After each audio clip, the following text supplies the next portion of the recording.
प्यारे हुजूर, दुआ है कि जंग ना हो, लेकिन खुदा न खास्ता अगर जंग हो जाती है तो जंग के बाद हमें कौन सी फसल उगानी चाहिए? जंग के बाद जो हुकूमत में कहेगी ना ये फसलें उगाओ, वही जो हर इलाके में, हर मुल्क में वहाँ के मखसूस हालात के मुताबिक फसलें उगाई जाती हैं।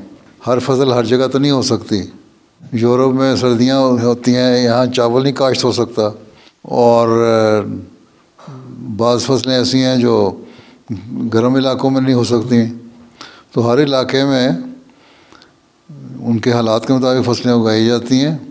जो भी स्टेपल फूड है उसको उगाने की कोशिश करेंगे, वही लगाओगे। जंग के बाद हो या जंग से पहले, जो लोग वहाँ खाते हैं, जो उनकी स्टेपल फूड है, वही खाना जो है रोज़मर्रा का, उसी को उन्होंने खाना है, इसलिए वही उगाएंगे।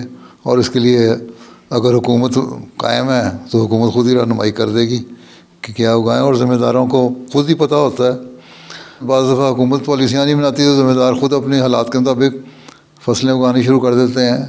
जंग अज़ीम दोम के बाद रशिया में बड़ी तबाही हुई थी तो रूस के ज़िम्मेदार खुद अपनी अपनी फसलें लगाते थे और फिर वो शहर में ले आते थे फसलें।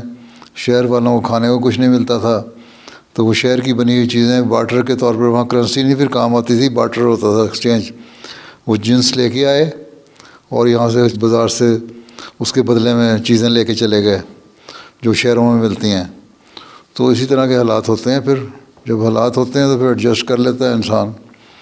और जो खाने पीने की चीज़ें हैं वही अक्सर खाने की आदत होती है आप लोगों को, वही खाने मुकामी लोग खाते हैं, वही आप लगाएंगे, वही उगाएंगे और वही वहाँ बेहतर हो सकती हैं।